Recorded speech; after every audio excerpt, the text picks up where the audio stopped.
harusnya ada Pak Boni dan Pak Nino, tapi nggak bisa datang. Oke, silakan. Siapa mau tim 1? Turun 2 atau 3? Yang lengkap siapa? PT. Oh, kamu lengkap. Fokus dulu yang lengkap ya, silakan. Yuk sebelum banjirnya sedada.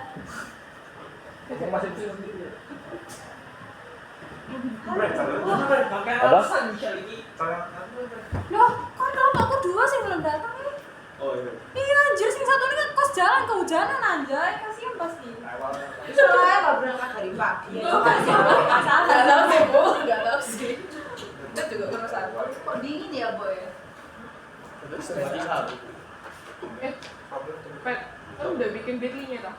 Enggak. Tadi kini. Apa? Kamu udah? Bitly-nya udah? Itu siapa nih?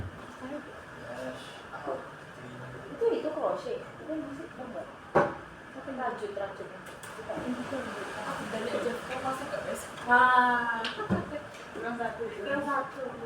Banyak banget kelompoknya ini lah.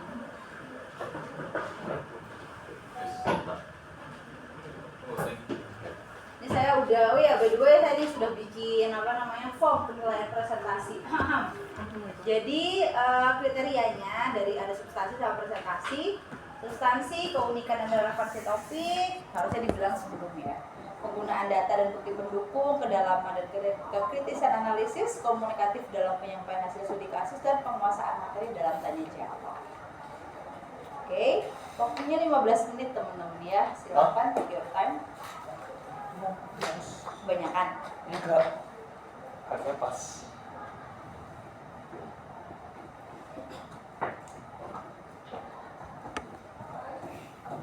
Kemudian tahun ini kan ada parah ya kayaknya hujannya ya. Maksudnya kan kayak tahun kemarin tuh kayak banjir 1 tahun sekali gitu loh ya. Kayak banjir kan berkali-kali. Oh, enggak Bu, soalnya lagi sering pasang airnya. Airnya itu lagi pasang. Soalnya rumahku kan sebenarnya laut, dekat laut. Oh emang air tuh tinggi. Iya. Makanya kalau di ibu ke daerah kalian Margomulyo situ, pemerintah tuh lagi nguruk-nguruk tanah kali sungai gitu. Margomulyo tuh gimana? Margomulyo itu Karangresik. Oh daerah-daerah. Iya. Oh daerah utara banget. Iya, itu pemerintah lagi ngeruk berapa ya? 5 meter ke samping, terus dari situ 1,5 meter ke bawah. Itu berarti dampak global warming guys. Mono sih nggak peduli lingkungan kalian. Iya, sampah sembarangan, rumahku jadi bau sampah. Kayak kamu masuk asli baru. Oh, masa asli. Udah ya. Selamat sore Budin dan juga teman Busin. Oh ini kan ya. Typo. Selamat sore Bu Sinda dan juga teman-teman. Hari ini kami dari kelompok 3 akan mempresentasikan tentang analisa cost and benefit dari digitalisasi yang dilakukan oleh Hotel X. Sebelum itu izinkan kami memperkenalkan diri. Ada saya Patrick Rani dengan NRP 13032204. Ada Jason dengan NRP belakang 062 sama ada Friska dengan NRP belakang 055. Oke, masuk ke profil perusahaan. Nah, Hotel X ini merupakan hotel berbintang 4 yang bergerak di bidang jasa perhotelan dan akomodasi dengan kegiatan usaha utama meliputi penyediaan layanan kamar, fasilitas makanan dan minuman, serta penyelenggaraan kegiatan pertemuan dan acara bisnis atau MICE, yaitu Meeting, Incentive, Convention, dan Exhibition. Hotel ini melayani berbagai kebutuhan tamu bisnis maupun individu dalam mengedepankan standar pelayanan profesional dan kenyamanan. Nah, target pasar dari Hotel X ini terdiri dari segmen korporat, instansi pemerintah, online travel agent atau OTA, travel agent, sama kegiatan MICE dan tamu individu atau free independent travel atau walk-in. Nah, dari sisi kapasitas hotel ini terdiri dari 5.493 kamar, 230 kamar. 230 kamar dan terdiri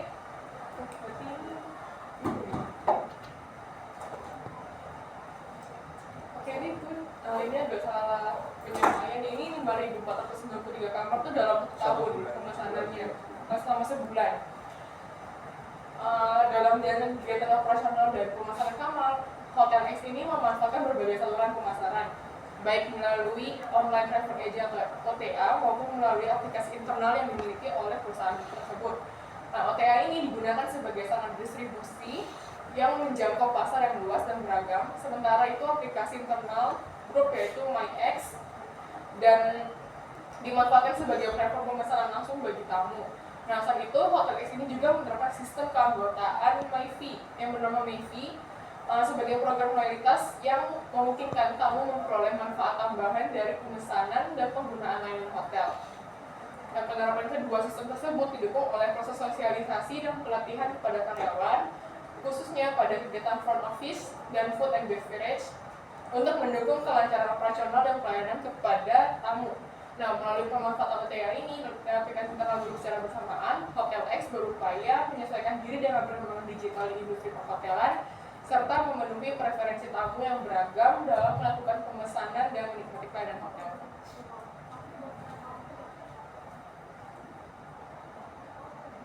Nah, next untuk lanjut ke latar belakang masalahnya dari apa yang kita meneliti itu. Nah, pertama tuh industri perhotelan modern itu semakin kesini tuh lebih mengandalkan OTA atau online travel agent untuk masalah booking kamarnya. Nah, dengan OTA ini sebagai platform utama dari hotel-hotel tersebut itu untuk bisa meningkatkan visibilitas pasar dan tingkat okupansi kamarnya.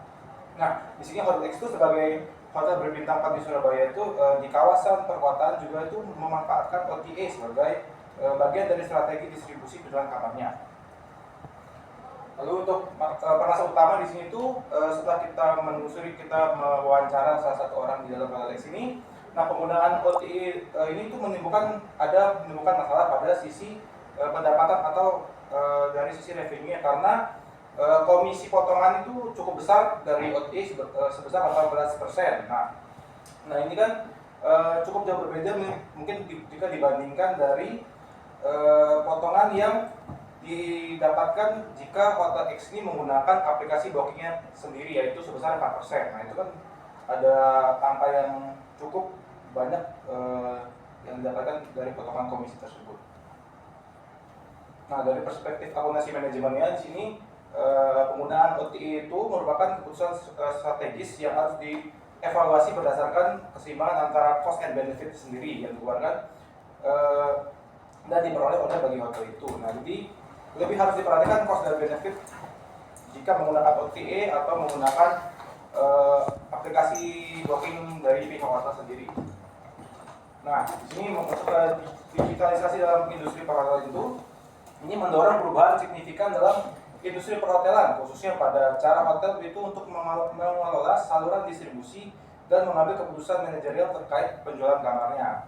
Nah, salah satu bentuk digitalisasi dari Hotel X ini yaitu dengan menggunakan OTA atau online travel agent dan mengembangkan aplikasi booking milik sendiri, merupakan bentuk digitalisasi yang bertujuan untuk meningkatkan efisiensi operasional dan daya saing Hotel X juga di kota-kota besar seperti di Surabaya.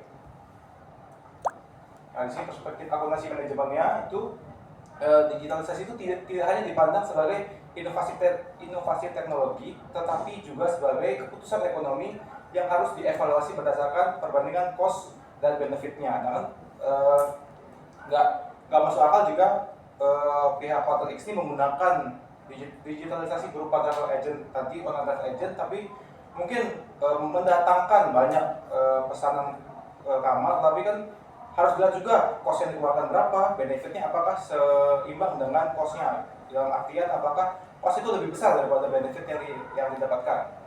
Nah, terus selanjutnya digitalisasi melalui OTA ini, penggunaan OTA itu sebagai platform digital pihak ketiga itu memberikan manfaat berupa akses pasar yang lebih luas, kemudahan pemesanan berbasis teknologi, serta peningkatan tingkat hunian kamar, terutama bagi pelanggan yang sensitif terhadap kemudahan dan harga.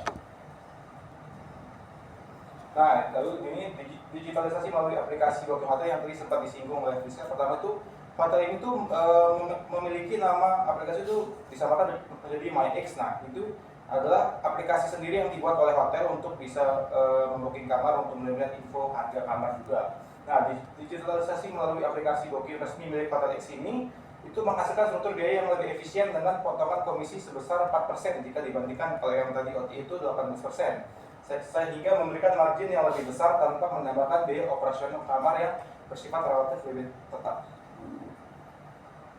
Nah, prinsip pengambilan keputusan itu dalam akuntansi manajemen, keputusan yang optimal itu bukanlah memilih teknologi yang menghasilkan transaksi terbanyak, melainkan teknologi yang memberikan manfaat bersih tertinggi setelah dikurangi seluruh biaya terkait. Nah, ini yang tadi sempat saya singgung, mungkin menggunakan OTA itu atau menggunakan aplikasi sendiri mungkin bisa mendapatkan lebih banyak, mendapatkan pesanan hunian kamar, tetapi jika tidak diimbangi dengan benefit yang lebih baik kita dapatkan daripada cost, ya sama saja gitu. Nah, di sini manfaat strategis digitalisasinya itu, aplikasi Booking itu milik sendiri memberikan manfaat jangka panjang berupa penguasaan data pelanggan, fleksibilitas penetapan harga, serta kemampuan itu untuk merancang promosi yang lebih terarah, meskipun manfaatnya tersebut mungkin tidak terlihat di jangka pendek.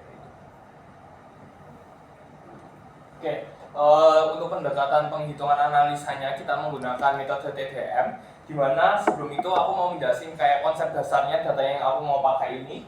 Nah, jadi di sini yang kita anggap sebagai revenue itu ialah harga rent per kamar dikali dengan tingkat okupansi kamar per bulannya. Jadi ada okupansi Desember 2024 itu ialah tingkat okupansi actual dari bulan Desember dari Hotel X ini.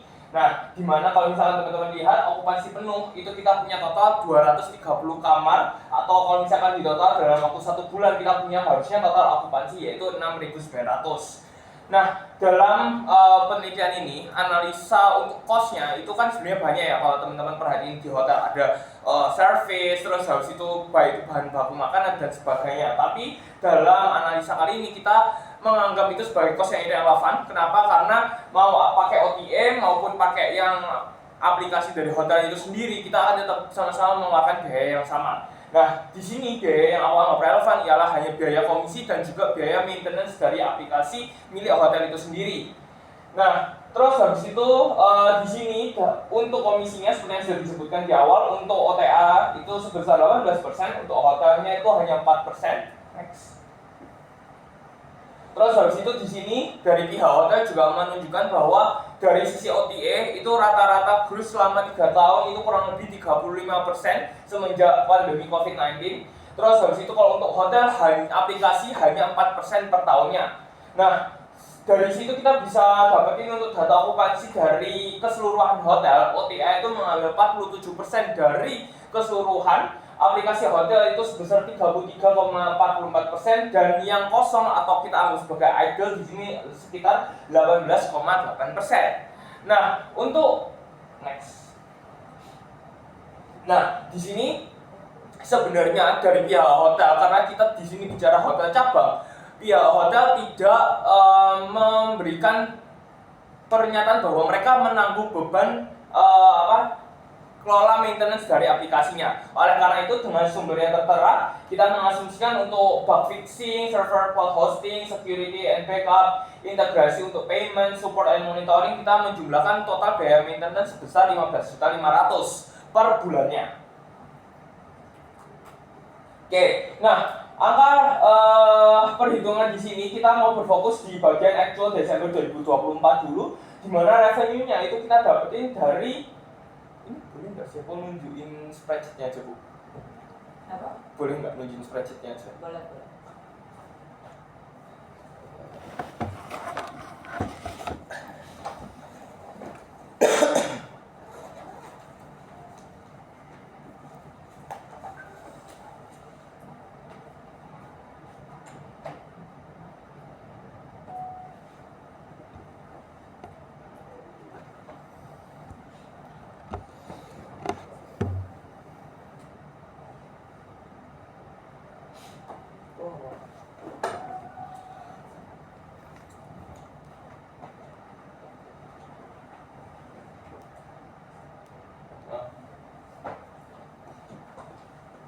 Oke.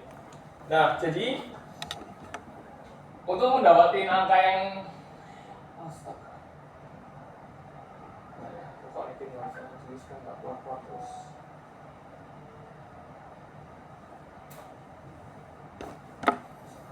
Oke, jadi untuk dapetin angka 3.459.200.000 ini kita itu mengalihkan antara di sini. Kan tadi aku bilang nih, okupansi OTA-nya itu 47%, sedangkan aplikasi hotel itu sebesar 33%. Nah, nominal ini itu kita kalikan dengan okupansi penuhnya, lalu kita kalikan dengan dia rate per kamarnya. Nanti ketemunya total revenue untuk actual bulan Desember itu sebesar 3,459.200. Nah, otomatis dari total revenue itu kita harus kurangin kan dengan komisinya. Nah, dipisah antara komisi OTA sama komisi aplikasi. Nah, oleh karena itu kita perlu untuk membagi nih berapa kamar yang dari OTA, yang berapa yang kamar dari aplikasi. Berarti nanti untuk dapetin 366 juta ini itu kita mengalihkan nih antara okupansi mengalihkan antara ini jumlah okupansi dari OTA-nya, terus habis itu kita kalikan dengan harga per kamarnya, lalu kita kalikan dengan terus habis itu kita tinggal jumlahin dengan kita kalikan dengan ini komisinya sebesar 18%. Nanti akan dapat untuk OTA-nya itu perlu membayar komisi sebesar 366 juta. Nah, lakuin hal yang sama untuk aplikasi, cuma kita kalinya dengan komisi 4%. Nanti dapatnya 57.084.000 sekian dikurangi dengan maintenance aplikasinya sebesar asumsi 15.500.000 seperti yang tertera di sini. Terus dari situ kita akan mendapatkan gross revenue sebesar 3.035 juta. Nah, di sini kan kita mau misahin antara penggunaan aplikasi itu sendiri sama penggunaan OTA itu sendiri. Nah, kalau misalkan kita comparing apple to apple dengan komposisi 1:1, pasti jawaban hasilnya yang paling bagus untuk revenue perusahaan ialah aplikasi. Kenapa? Karena dia punya komisi hanya 4% ditambah 15 juta out of 1,4 sekian M, yang mana akan sangat kecil. Nah, kalau misalkan kita bandingin sesuai dengan komposisi dari okupansi, maka akan didapatkan komposisi seperti ini. Kenapa kita nggak bisa samain jumlah okupansi? Karena dimanapun penggunaan aplikasi itu kan pasti lebih rendah, karena traffic dari aplikasi itu hanya kisaran 1.500 per bulannya. Sedangkan untuk traffic dari OTA itu bisa mencapai 5 juta hingga 9 juta pengguna per bulannya. Oleh karena itu, di sini kita nggak bisa menyamakan apple to apple, tapi di sini kita berusaha menyamakan dengan tingkat okupansi masing-masing. Oleh karena itu, dari revenue 3.459.200 ini kita pecah. Kalau misalkan kita hanya pakai full aplikasi, berarti kita buang OTA-nya, kita hanya akan mendapatkan revenue 1 bulan sebesar 1,4 M, atau hanya sekitar 40% dari revenue kita di awal. Terus habis itu dikurangi dengan komisi aplikasi dan juga maintenance aplikasi, kita akan mendapatkan gross revenue sebesar 1,3 M, yang mana itu hanya sekitar 45% dari gross revenue yang awal. Tapi kalau misalkan kita pakai full OTA, jadi kita nggak pakai aplikasi, kita full pakai hanya kerjasama dengan OTA, kita akan mendapatkan revenue yang lebih besar, yaitu sebesar 2.036 juta sekian, dan cukup membayar komisinya saja, karena biaya-biaya seperti layanan dan lain-lain kita anggap sebagai irrelevan. Karena baik itu kamu mau pakai aplikasi, mau pakai OTA, sama-sama membayar orang bangket, sama-sama membayar orang bellboy dan sebagainya. Nah, jadi kita hanya mengurangi dengan komisi dan mendapatkan nominal sebesar 1,670217. Jadi kalau misalkan dibandingkan apple to apple, sebenarnya lebih untung yang mana sih? Sebenarnya kalau misalkan dibandingkan apple to apple, asumsi untuk OTA ini akan lebih jauh lebih menguntungkan daripada aplikasi, meskipun komisi dari aplikasi itu lebih kecil, sebesar hanya 4%, tapi generate revenue-nya lebih besar. Nah,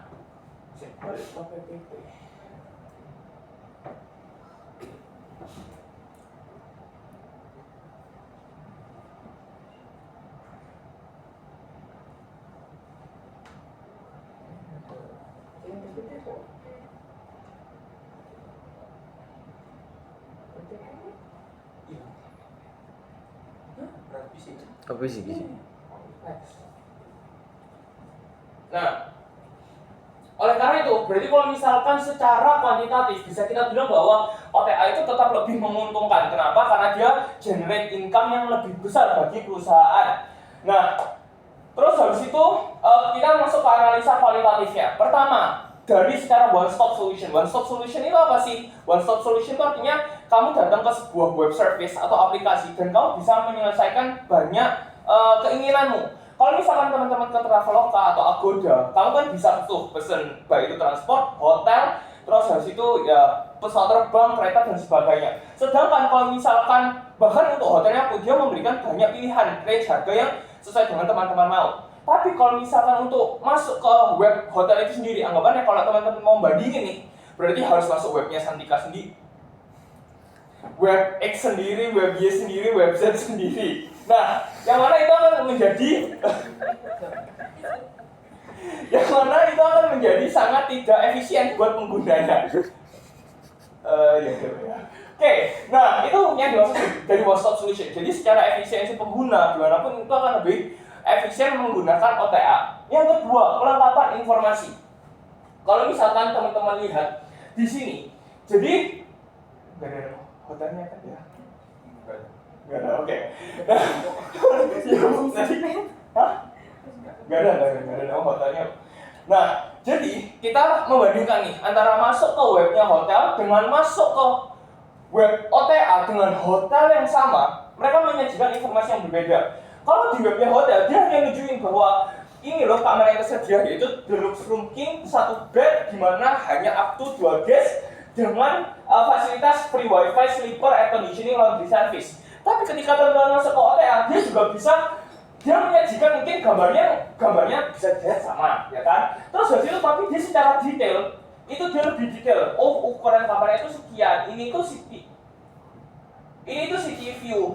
Terus habis itu dia punya mini bar, terus habis itu ada private bedroom, dikasih juga internet akses yang wireless, ada air conditioning, free bottled water. Terus habis itu dia juga ngasih tahu harganya sebesar 699 dari awalnya 1.800.000.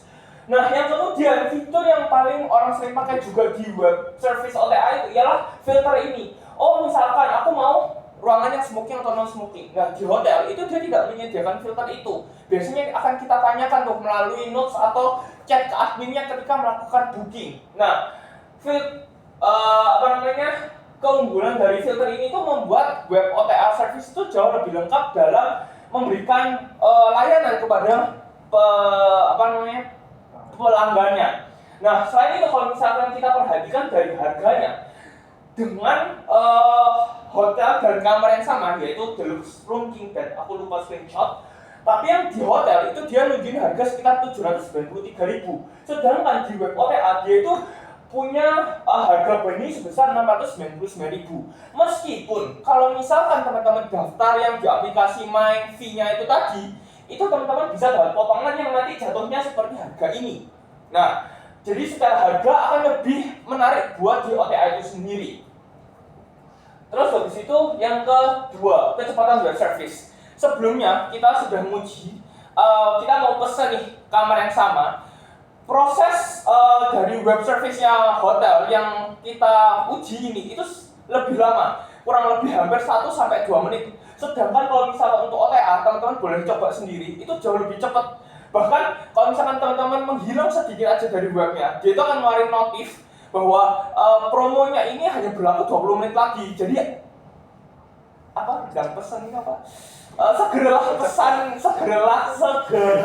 pesan booking kamar ini yang tersedia. Nah, terus kalau teman-teman perhatiin juga di sini itu dia nunjukin ada 4 room yang tersisa. Kalau dia webnya hotel itu dia nggak nunjukin ini tersedia atau enggak. Nanti tahu-tahunya ketika teman-teman tunjukin bookingannya teman-teman, oh ini kamar yang ini full, nanti aku ganti sama resepsionisnya diganti atau di-upgrade lah. Nah, itu yang membuat orang jadi lebih informatif, itu lebih menarik buat pelanggan. Terus habis itu yang tadi aku juga jelasin customer traffic. Secara customer traffic karena anggapannya orang let's say mau pergi ke Surabaya, gak cuma pesen tiket keretanya atau tiket pesawatnya, mereka kan juga cari tahu, oh hotelnya yang dekat itu mana sih. Mereka nggak perlu pindah aplikasi ke hotel masing-masing, mereka langsung ke si OTA-nya ini. Tapi kalau misalkan ke hotel, mereka kan punya referensi masing-masing, sehingga nggak semua orang tuh tahu bahwa oh hotel ini tuh punya web service loh, hotel ini punya aplikasi, hotel ini punya poin-poinan yang bisa menarik buat mereka kumpulkan. Nah, oleh karena itu dari hasilnya itu Nah, oleh karena itu hasilnya dari penelitian kami menunjukkan bahwa gimana pun buat perusahaan akan untuk sekarang ya dalam jangka waktu 3 tahun akan masih lebih menguntungkan kalau misalkan kita pakai OTA karena gimana pun growth-nya lebih tinggi. Tetapi untuk long term kita tetap penting untuk memiliki yang namanya aplikasi dari hotel itu sendiri meskipun growth-nya sangat sedikit. Sekian presentasi dari kami. Apabila ada yang ditanyakan boleh ditanyakan. Terima kasih. Oke, tepuk tangan dulu buat kelompok 3. Oke, selanjutnya silakan teman-teman yang mau tanya dulu sebelum nanti saya yang ikutan bertanya. Total X yang tadi sudah disebutkan sama mereka itu bagaimana? Analisis mereka cukup tepat nggak tuh untuk bilang, kan tadi kan pertanyaan penelitian kamu apa? Bisa diulangin lagi?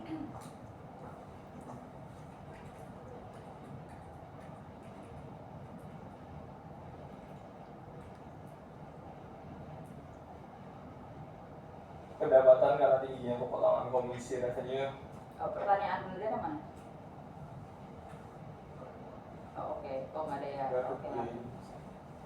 Intinya fokus kamu adalah kamu kan tadi nggak tadi kayaknya nggak sih? Rasanya nggak cuma sampai sini deh. Next.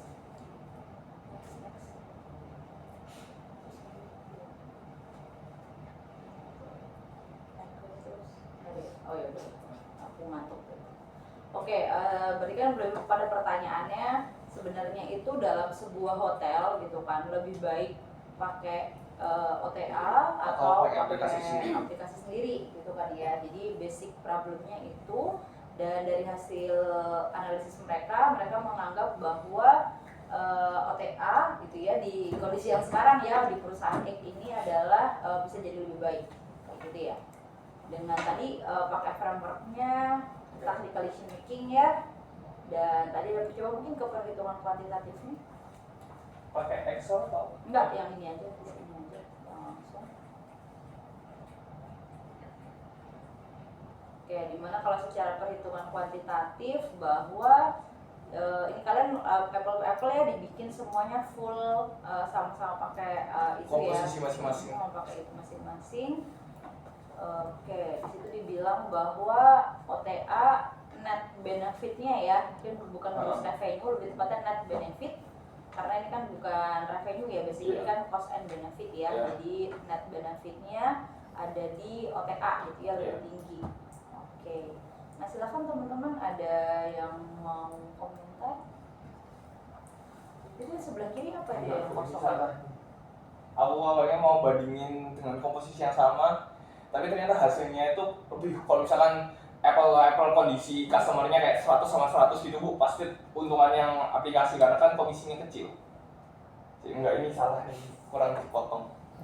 Oh.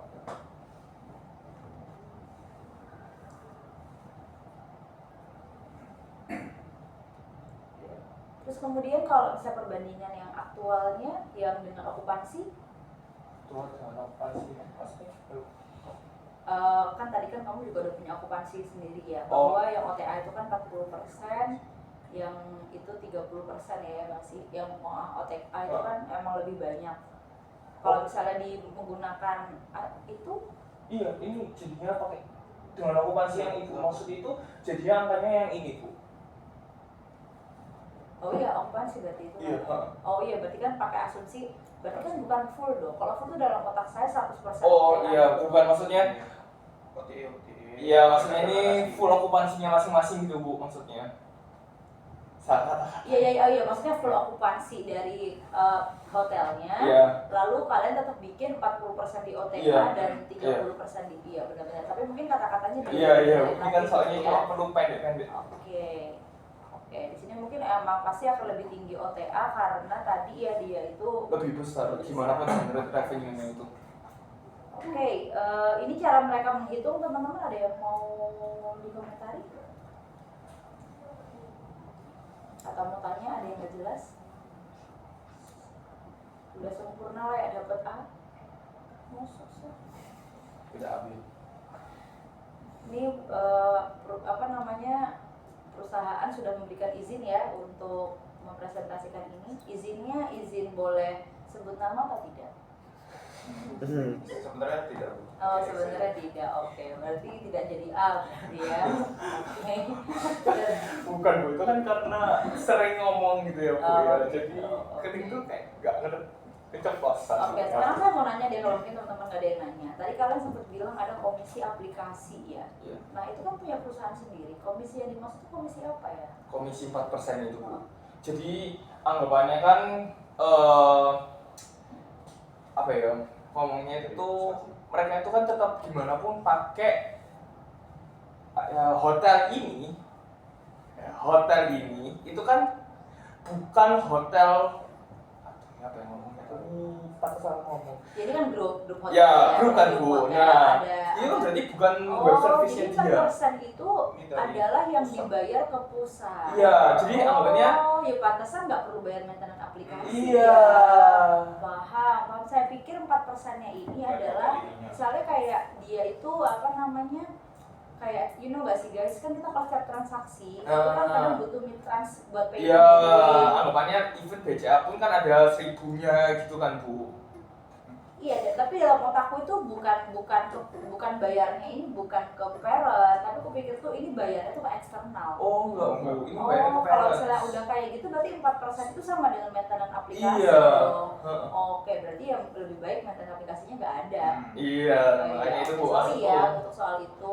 Berarti memang lebih nggak ada karena emang sebenarnya kan nggak bayar berarti. Nggak bayar. Jadi 4% itu dia murah banget ya. Iya, tapi ya itu Bu, growth-nya itu mereka terlalu kecil. Jadi sebenarnya ya nggak signifikan banget buat perusahaan. Ya tapi sebenarnya sih balik lagi ini sih sebenarnya ini nggak perusahaan tuh nggak menjadikan ini sebagai masalah nggak sih? Ya cuma mereka bingung ya caranya nambahin supaya growth-nya itu bisa menyamai OTA, karena kalau OTA itu kan sudah ternama dari zaman dulu, mereka kayak gini-gini terus buat framework-nya, link environment-nya itu kan jadi besar, makanya 35% growth-nya. Tapi kalau misalkan untuk aplikasi perusahaan ini kan baru ternyata di develop tuh setelah COVID, jadi ya dibilang growth-nya masih kecil. Jadi sebenarnya pertanyaan penelitian yang cocok untuk perusahaan ini apa sih? Harusnya gimana caranya naikin growth-nya punya aplikasi itu sendiri. Oke. Oke, dan itu belum kalian jawab berarti ya? Ya. Oke, ya tapi ya terserah ya. Tapi mungkin kalian bisa. Itu sih Bu, maksudnya gini kan kita dari subsidiary kan anggapannya kita nggak bisa ngotak-ngatik parents. Paham. Ya itu Bu kendalanya. Jadi mereka hanya terima beres. Oke, paham. Ya nggak berarti kan kesimpulannya kan berarti kalau kita bisa saya bilang perspektif untuk ngambil pertanyaan penelitiannya aja udah questioning gitu. Maksudnya kayak ngapain kamu mau pertanyakan membandingkan antara OTA dan food dan aplikasi padahal mereka sendiri tidak berusaha untuk membandingkan. Kayak mereka nggak Mereka tuh mau bener full transisi soalnya Bu. full transisi ke aplikasi. Ha-ha. Oh, oke. Berarti itu ya berarti latar belakangnya harus itu diceritain. Oh ya. Jadi kalau menurut aku kalau tadi kan nggak ada pertanyaan penelitian ya, akhirnya kayak nggak strong. Jadi sebenarnya ini penelitian ini kenapa kamu tiba-tiba muncul kayak gini tuh? Oke, ngapain sih lu nanya-nanya ini gitu mau kan? transisi itu. Oke, berarti harus dijelasin itu ya. Tadi kan kayak sebelum dijelasin. Oh iya. Itu sampai akhirnya tuh turun jadi pertanyaan penelitian yang kalian tanyakan, kalian hitungin. Nah, cuma mungkin belum kesimpulan ya, kesimpulan dan juga saran. Jadi sebenarnya saran kalian itu maunya apa gitu? Apakah kemudian kalian menyarankan perusahaan si perusahaan ini kayaknya nggak baik deh, kayaknya OTA itu tetap mendekat atau apa? Nah itu menurut aku harus ada jelas. Dan juga apakah kemudian kamu juga akan memberikan saran kepada pihak lain?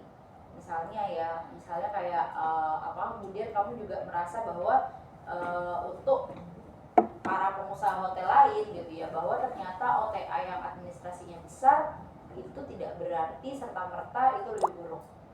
Apakah itu akan jadi kesimpulan kamu? Nah itu menurut aku perlu dijelasin. Jadi untuk perusahaan manfaatnya itu apa, rekomendasinya, dan untuk pengusaha lain gitu misalnya rekomendasinya apa. Nah itu harus jelas. Tapi kalau kamu memang memilih untuk perusahaan aja nggak masalah. Tapi kan sejauh ini masih belum ada ya. Gitu. Jadi itu mungkin yang perlu ditambahkan ya. Jadi mulai dari penjelasan tentang bagaimana kamu turun ke penelitian sama akhirnya manfaatnya itu apa sih after kamu ngitung-ngitung lagi. Gitu. Overall aja sih mungkin dari saya. Udah lagi teman-teman? Oke, kalau nggak ada tepuk tangan buat kelompok 3. Oke, selanjutnya kelompok berapa ini? Kelompok 2, kelompok 1. Oke, kelompok 2 aja deh dari belakang. Oke. Silakan kelompok 2.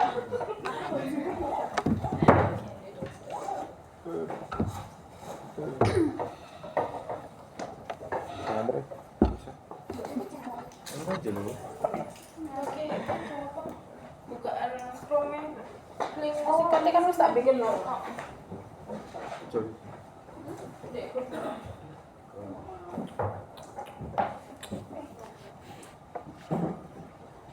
Oh, di sini juga. Boleh, Mas.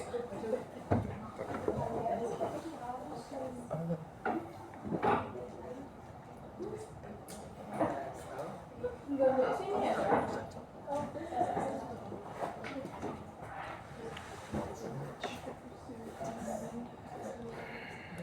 Itu aplikasi atau website? Aplikasi atau website? Aplikasi. My Santika.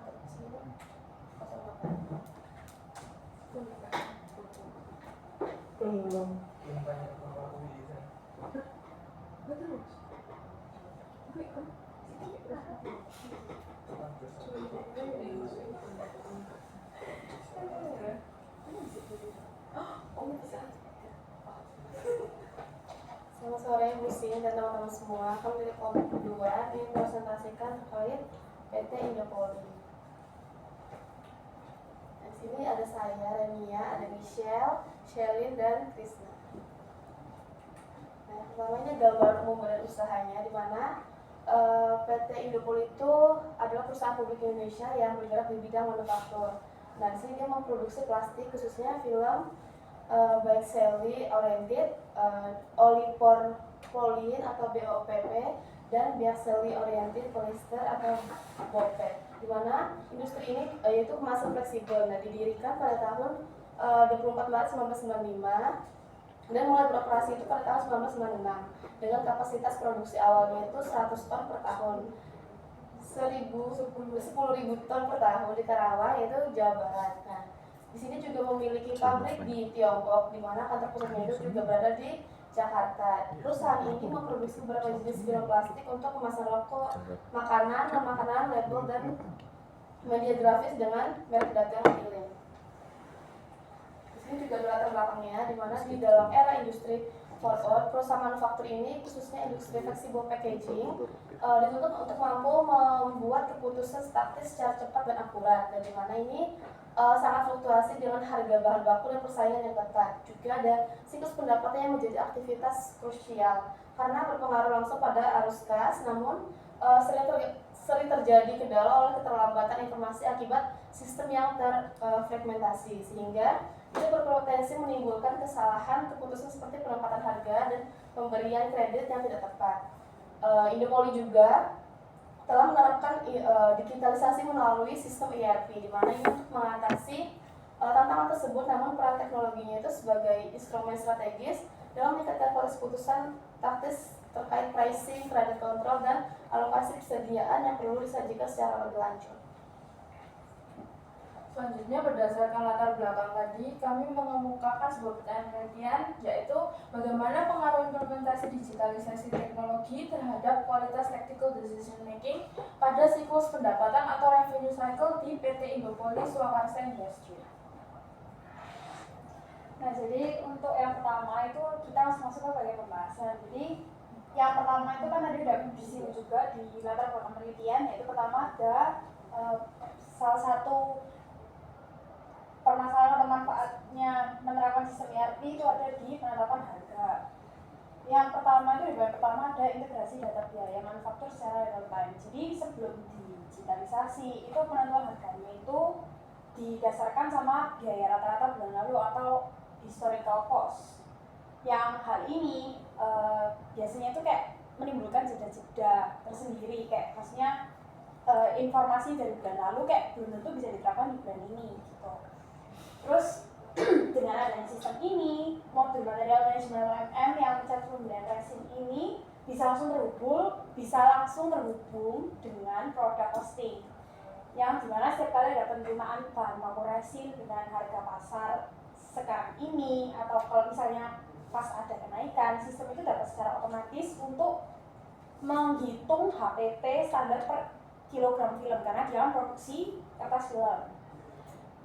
Jadi sehingga manfaatnya itu tim itu dapat melihat langsung kayak cost of goods manufactured saat itu juga di sistem mereka, tanpa perlu kayak mereka itu ngeliat-liat atau hitung-hitung lagi kayak manual dulu.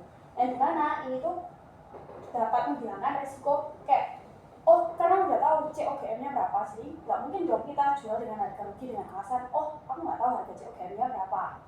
Nah, jadi itu menghilangkan resiko itu. Terus yang kedua, masih di konteks tentang penetapan harga. Yang kedua itu ada mekanisme pass on price yang presisi.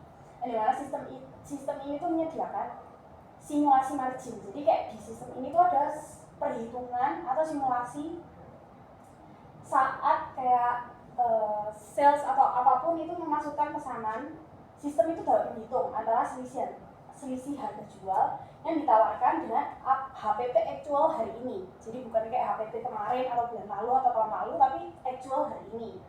Yang dimana sistem itu juga secara otomatis memblokir pesanan yang maaf Bu, ini kayak kurang gitu kata-katanya. Pokoknya dimana sistem ini tuh kayak bisa memblokir pesanan yang memang kayak harga jualnya atau harga yang ditawarkan salesnya itu di bawah harga HPP. Terus ada penanganan variable cost. Nah, jadi di mana sistem ini itu juga membantu perusahaan untuk melakukan konversi kurs secara otomatis karena kurs itu kan berhubungan sama rate tengah BI. Jadi kan ada update setiap hari, bahkan setiap jam itu ada update-nya. Yang dimana kalau misalnya kayak nggak diupdate atau kayak kalau misalnya pakai manual itu kan harus melihat lagi, harus update lagi. Nah, sedangkan kadang kan kalau misalnya manusia kan males kayak aku males ngeliat kurs, jadi ya pakai kurs yang lama. Nah, itu kan nggak benar. Jadi dengan adanya sistem ini dia tuh membantu manajemen untuk membuat keputusan jika sistem itu kayak tahu kayak misalnya harga USD lagi naik. Jadi sistem itu juga bisa ngasih deteksi tentang kurs waktu dia beli atau jual barang gitu. Terus manajer juga itu dapat mengubah strategi jadi membantu manajer juga untuk kayak nawarin harga ke pelanggannya gitu. Terus approvalnya juga. Jadi digitalisasi itu di PT Indopoli sendiri khususnya dalam penetapan harga, dia itu menghadirkan fitur online approval. Jadi approvalnya itu udah bukan lagi kayak di print terus harus dikasih ke manajernya kayak dalam beberapa hari terus baru dikirim, tapi kayak semuanya itu bisa diakses secara online. Tapi ya pasti terkunci ya, maksudnya cuma dikirimkan ke manajer, ya cuma manajer aja yang bisa akses gitu. Jadi dengan adanya sistem ini meningkatkan resiko keberhasilan penjualan, percepatan penjualan perusahaan. Jadi anggapannya lebih cepat, kayak manajer kayak approve, ini pembelian ini di approve secara lebih cepat, jadi kayak ya penjualannya jadi lebih cepat juga. Tuh. Oke, yang kedua itu yang di bagian validasi kredit dan juga manajemen resiko piutang. Nah, jadi penelitian itu menentukan bahwa digitalisasi melalui sistem ERP ini yang khususnya di tahap validasi kredit dan juga resiko piutang tak tertagih ini, itu tuh sebenarnya masih dalam tahap itu transformasi. Yang pertama, pemantauan exposure kredit komprehensif secara total. Sistem di Indopoli ini tuh mengkalkulasi masih menggunakan sistem yang kayak secara manual pengecekannya atau approval kreditnya itu masih manual. Jadi kayak kontrak dan lain-lain itu sebenarnya masih manual. Tapi sebenarnya kalau misalnya data-data kayak penjualannya itu sudah kayak, dan juga total kredit tiap customer itu sebenarnya sudah terintegrasi secara sistem. Tapi untuk approvalnya sebenarnya dia itu masih sistemnya secara manual karena dia belum mengeset terlalu banyak untuk bagian kontrak. Lalu yang kedua dari jenjang otorisasi digital untuk pelepasan kredit. Nah, jadi seperti yang tadi aku bilang, sistem itu mengarahkan persetujuan ke manajer keuangan. Kalau misalnya ini contoh yang diberikan datanya itu kayak misalnya over limit atau misalnya ada customer yang memiliki over limit di atas 10% atau overdue atau pembayaran di atas lebih dari 30 hari dari waktu yang sudah ditentukan. Nah, jadi sistem itu otomatis itu akan menghubungkan ke manajer yang tadi memberikan persetujuan secara manual tadi. Gitu. Selanjutnya ada di bagian persediaannya PT Indopoli. Jadi dari wawancara yang sudah kami lakukan itu, kami menemukan bahwa tantangan taktis terbesar itu muncul waktu persediaan pasar ini melebihi kapasitas produksinya perusahaan. Dan kemudian digitalisasi melalui sistem ERP ini memiliki peran yang besar dalam mengubah mekanisme alokasi stok dari metode konvensional first come first serve menjadi metode cerdas berbasis profitability dan juga strategic value. Jadi yang pertama itu ada sistem yang terintegrasi. Jadi sistem ERP di Indopoli ini menerapkan logika global available tech.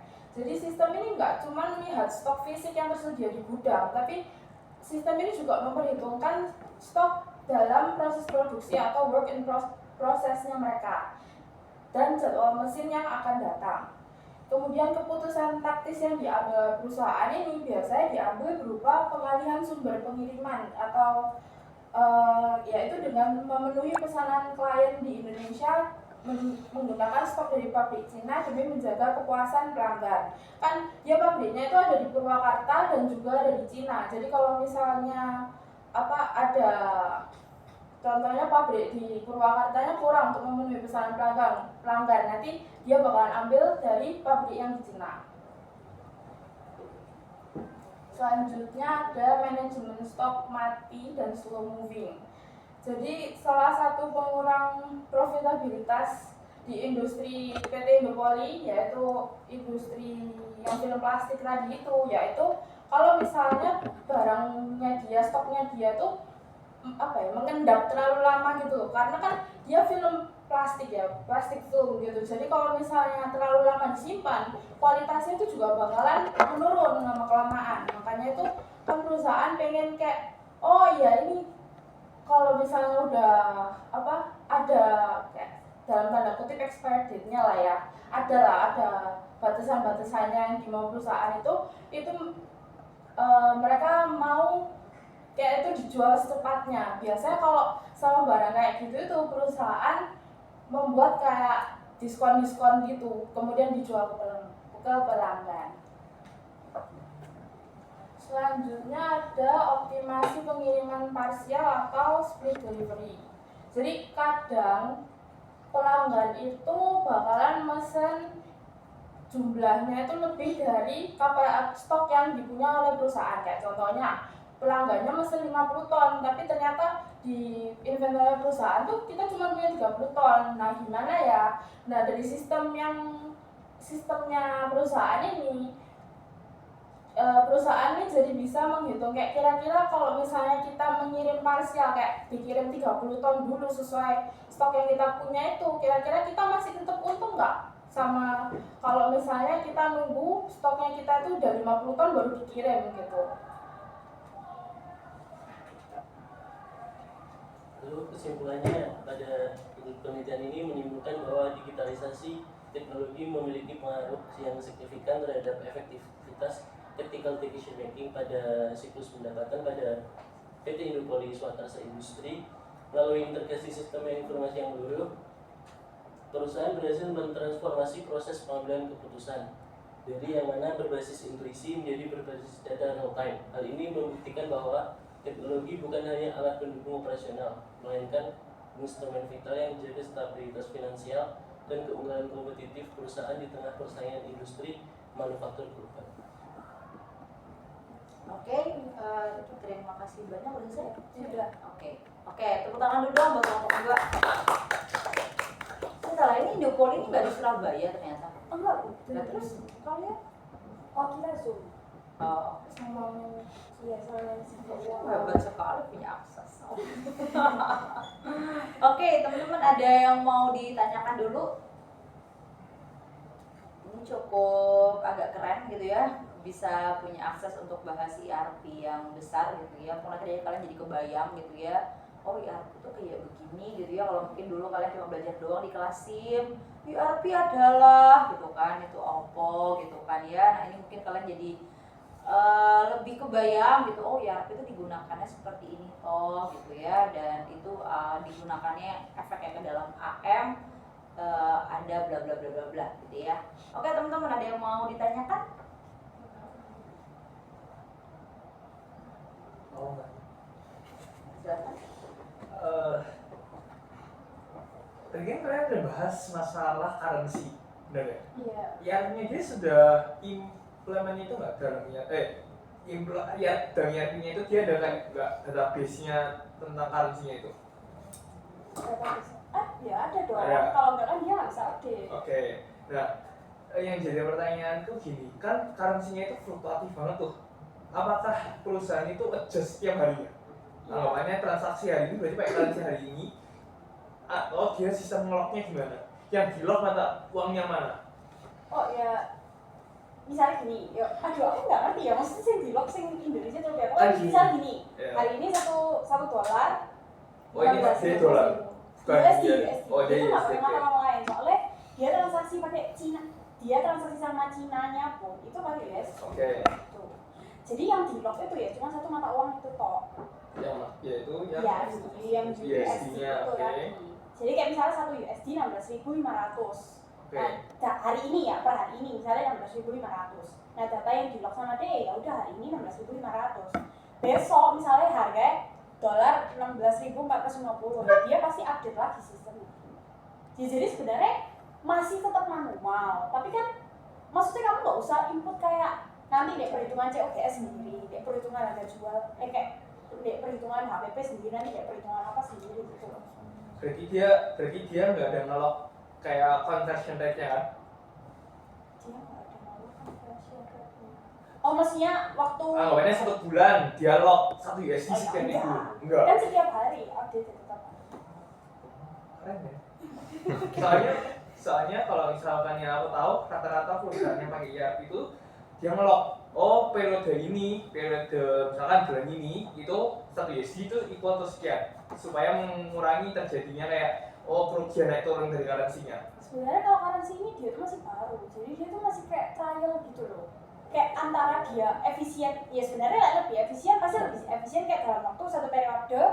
Ya udah harganya 16.500 ya 16.500. Cuman kan dia coba dulu kayak untuk tiap hari, terus efisien nggak untuk pegawai nih gitu. Terus hasilnya? Ya kan baru dicoba, jadi belum tahu. Dia nggak bisa memberikan jawaban itu efisien atau enggak ya. Cuman maksudnya salah satu manfaatnya adalah dengan itu. Salah satu kegunaannya ya itu. Oh, yang itu berarti masih trial. Masih tanda tanya. Oke. Tapi so far sekarang pakai harian. Iya. Soalnya itu kok setiap hari itu naik turunnya itu susah loh. Nggak tahu ya, kayak itu ya kan aku nggak ikut masuk kita nanya berdasarkan kayak misalnya, oh apa namanya Pak, berarti gantinya setiap kapan? Ya setiap hari ya udah. Oke, ini menarik. By the way, saya punya ada cerita juga gini ya. Karena kebetulan suami saya juga bikin program ya kan ya. Di software accountingnya dia kan, tapi kan software accounting suami saya kan emang dia menjualnya buat UMKM ya. In which sebenarnya nggak semua currency itu dijual gitu ya. Jadi kalau kamu mau ya mungkin untuk special enterprise dia minta itu. Nah kalau saya mau cerita gini ya, masalah currency betul itu memang gila banget beratnya gitu ya. Jadi nariknya itu bukan database perusahaan. Enggak, BI ada. Iya, Jadi Indonesia, jadi kan pakai BI rate ya. Jadi kita pakai kurs tengah BI rate. Nah jadi kursnya BI rate, jadi ya udah perusahaan itu nggak narik datanya BI untuk masuk ke perusahaan, enggak. Tapi memang si perusahaan itu tuh selalu nge-link ke sana Iya. untuk ngambil kayak gitu, dan itu memang terbuka, jadi BI memang buka API-nya gitu sih. Jadi itu possible, cuma berat. Iya. Soalnya kalau yang di kasus tempatku itu, tempat magangku itu kita tuh untuk variance analisis saja kita ada due to currency kan kan? Sampai ada apa? Biasanya kita due to price, due to volume. Ya kan? Nah ini dia ada due to currency. Oke. Karena ada possibility Iya, karena perbedaan Iya, currency. sebenarnya kalau misalnya ngomong currency ya memang pasti kayak ada perbedaan yang sulit sih. bahkan kita nolok itu tujuannya supaya kita bisa kayak analisa windfall-nya berapa, kerugian yang kita dari currency gitu, bukan kita punya kas. Di kasusnya yang aku tahu nih ya, di kasusnya di tempat ini kan masih baru, begitupun juga di kantor suami aku juga itu masih baru karena permintaan enterprise khusus gitu ya untuk minta yang seperti itu, akhirnya memang nggak kuat. Scalability-nya tuh kayak nggak nyocok gitu loh sama biaya untuk narik datanya selalu, untuk kita selalu ke sana itu lebih kepada cost benefit lagi ya. Ya mungkin menarik penelitian berikutnya gitu ya untuk fokus ke sana gitu ya. Apakah itu oke atau enggak gitu ya. Tapi memang so far keadaannya itu di company suami aku tuh ngerasa itu berat, jadi berat banget ke servernya gitu ya, sehingga nggak bikin scalability-nya tuh susah gitu kan. Sehingga sih kalau denger ya, aku nggak ngerti juga karena aku bukan orang dalam juga, tapi kalau denger sih dia bilang sih akhirnya sama dibikin lock. Jadi rencana, tapi itu dari perusahaan ya, aku nggak ngerti hasil akhirnya seperti apa. Jadinya minta tolong dia di lock aja, jadi nanti di akhir periode tertentu akan ada adjustment. Jadi entah I don't know weekly atau monthly gitu ya, itu akan ada adjustment. Biasanya seperti itu gitu. Nah I don't know gitu ya, tapi mungkin betul kalau misalnya mimpinya perusahaan pasti pengennya bisa update tiap hari, tapi memang scalability-nya susah. Aku nggak tahu ERP-nya mereknya apa. Mereknya tahu nggak mereknya apa? Apa ini Bu? ERP-nya bikin sendiri atau? Nggak perlu disebutin sih Bu. Oh, oke, nggak boleh Pokoknya disebutin cuma ya. kayak ya Bikin sistem sendiri ERP. atau dari vendor? Kayaknya sih dia bikin sendiri. Oke, kalau bikin sendiri possibility bisa. Karena berarti dia memang udah siap sama scalability-nya ya. Tapi kan beda kayak kasusnya kantornya suami aku, kan dia memang jualan ya. Jadi satu sistem bagi buat banyak orang, tiba-tiba ada satu perusahaan minta dibikinin khusus kayak gitu, berat. Kayak nggak nyocok bagi yang ngejual gitu ya. Tapi kalau dia bikin sendiri possible itu bisa. Tapi kalau misalnya untuk company kamu, aku tahu by the way company-nya apa, itu kan dia pakai vendor ya. Nah, kalau pakai vendor, biasanya vendornya nggak mau. Iya, kayak gitu sih. Soalnya aku bandinginnya levelnya yang vendor segitu aja nggak mau kayak gitu. Emang bukan vendor segitunya, tapi memang si vendor itu rada menyebalkan.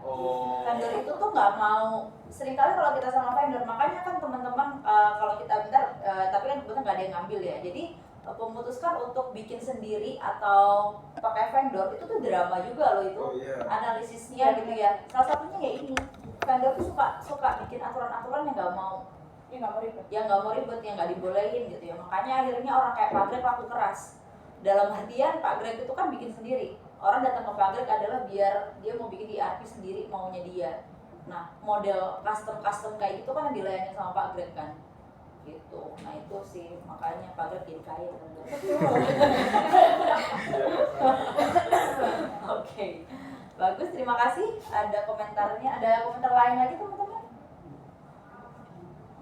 Oke, hopefully jadi makin kebayang teman-teman ya bagaimana keadaannya di sana. Basically saya paham ini nggak yang riset tersebut, anak ini skripsi kayaknya kalian bakalan nggak lulus karena nggak ada basic teorinya apa gitu ya. Sebenarnya kalian itu mau bawa penelitian kalian ada banyak hal yang kalian bahas gitu ya, tapi ya nggak apa-apa gitu ya, masih deskriptif aja oke gitu. Saya kan memang saya nggak menjadi dalam poin penilaian saya nggak ada teori sebagai teori pendukung atau apapun yang menganalisis itu, saya nggak masalah gitu ya. Jadi so far nggak masalah. Tapi kalau misalnya kalian ke salah satu dari mau menjadikan ini skripsi, perlu dipikirin lagi gitu ya, apa namanya ya itu tadi flow-nya, karena agak lumayan bara-bara gitu. Bara-bara bahasa Indonesianya apa ya, kemana-mana terpisah-pisah gitu kan ya, tiba-tiba bahas pricing, tiba-tiba bahas persediaan gitu. Nah itu menurut aku memang jadinya agak berantakan secara pembahasan, tapi secara konten kita belajar banyak gitu ya. Terima kasih banyak teman kelompok 2 udah mau menyajikan ini.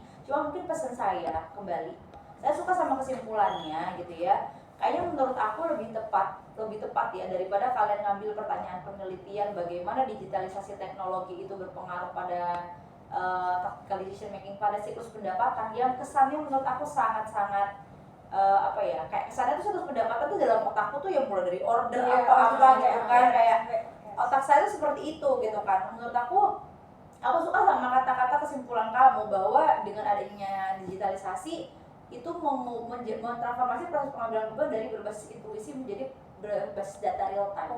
Jadi menurut aku fokusnya ke situ aja gitu. Dengan adanya ERP, apakah perusahaan jadi bagaimana jadi kayak mungkin akhirnya sekalian dibikin growth sekalian bagaimana dampak ERP terhadap pengambilan TDM aja gitu kan ya. Jadi lebih kepada fokusnya adalah jadinya dia berbasis data, berbasis intuisi atau berbasis data, bentuknya berbasis datanya seperti apa, dulunya berbasis intuisi itu seperti apa. Jadi perbandingannya antara dulu sebelumnya pakai intuisi lalu kemudian pakai data.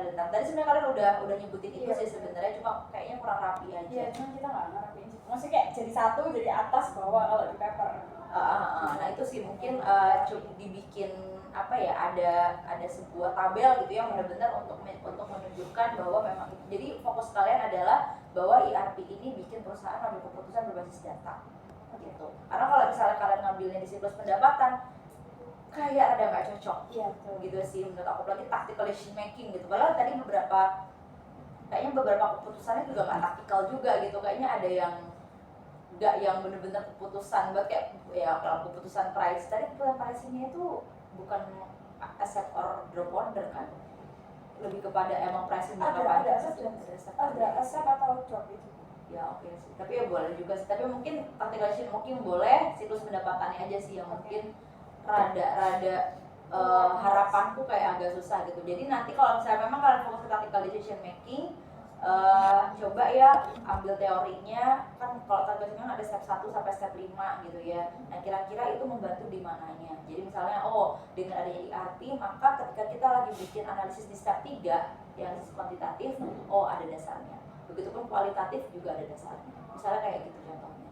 Gitu ya. Jadi kalau bisa tetap bagaimanapun ada teori ya atau framework yang kalian pakai gitu. Saran saya pakai tactical decision making yang buku AM yang 5 step itu aja sih gitu. Jadi kalian langsung kesimpulannya nggak cuma kayak gini, tapi ini akan membantu step 3 dari TDM gitu. Jadi jelas di step berapanya. Jadi itu kontribusi kamu kepada akuntansi manajemen itu akan seperti itu. Itu sih mungkin kalau dari saya. Ada lagi kan? Udah sih overall itu aja. Ada lagi teman-teman yang mau ditanyakan? Oke, kalau nggak ada tepuk tangan lagi buat Bapak.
Selamat sore rekan-rekan. Berikut analisis keputusan implementasi sistem informasi di berbasis cloud di Maestro terhadap kita pakai Talenta. Nah, latar belakangnya di era digital ini sesuai dengan mata kuliahnya akuntansi manajemen, kita perlu pengambilan keputusan yang mana harus cepat, juga akurat, dan apalagi terintegrasi untuk masing-masing divisi dan lain sebagainya. Nah, perusahaan yang kita ambil adalah Maestro, itu perusahaan event di tahun 95. Lalu perusahaan ini masih mengelola SDM-nya secara manual dari WhatsApp dan Excel untuk presensi, lalu kehadiran, lalu juga untuk job-joban. Nah, berikut dikonversi menjadi Excel sehingga proses-proses tadi itu kan secara manual tuh lambat. Harus kita analisis dari WhatsApp-nya, terus dari kehadirannya, lalu konfirmasi lagi apakah benar hadir pada hari itu dan lain sebagainya. Itu juga menjadi rawan kesalahan. Nah, untuk mengatasi hal tersebut, kita adopsi Mekari Talenta, sistem HR yang berbasis cloud. Nah, Talenta ini bisa mengautomisasi asensi, payroll, juga sekaligus administrasi real time. Nah, teknologi Talenta itu lebih akurasi dalam data, transparansi, juga yang tadi saya sebut, yang paling penting adalah terintegrasi untuk mengambil keputusan yang manajerial. Juga karena sudah tersistem, pasti bebas dari human error secara input yang tadi manual itu, juga bisa mempercepat dari proses operasional keputusan event yang lebih cepat. Nah, kondisinya itu gimana? Sebelum menerapkan Mekari Talenta,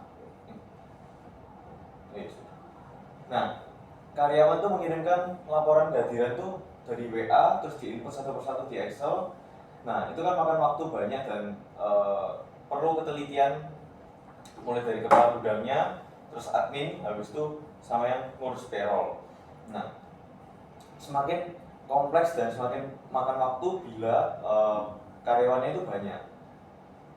Terus ada juga dua skema pembayaran, yaitu pembayaran harian, itu dibayarkan per minggu tiap hari Rabu. Terus juga ada job. Nah, misal setiap hari itu 5 Senin sampai Jumat dianggap harian. Nah, bisa jadi dia nggak melakukan absensi di hari Kamis atau Jumat. Kamis Jumat itu dianggap dia melakukan job. Maka dia nggak dapat gaji harian dan dia mendapatkan gaji job, yang mana itu lebih tinggi daripada gaji harian. Nah, semakin sistemnya kompleks kayak gitu, itu menuntut untuk pencatatan yang detail terhadap proses-prosesnya. Juga kita butuh waktu yang singkat supaya pembayaran terhadap karyawan pegawai itu nggak tertunda atau salah hitung atau double input, misalnya dia digaji harian juga digaji job. Nah, itu kan nggak bisa kayak gitu. Yang akibatnya kita butuhkan HR yang lebih efisien dan minim resiko dari human error. Oke, untuk selanjutnya kita akan menjelaskan mengenai kondisi HR setelah implementasi Talenta. Nah, sebenarnya setelah menerapkan Mekari Talenta, sistem presensi yang dari awalnya manual menggunakan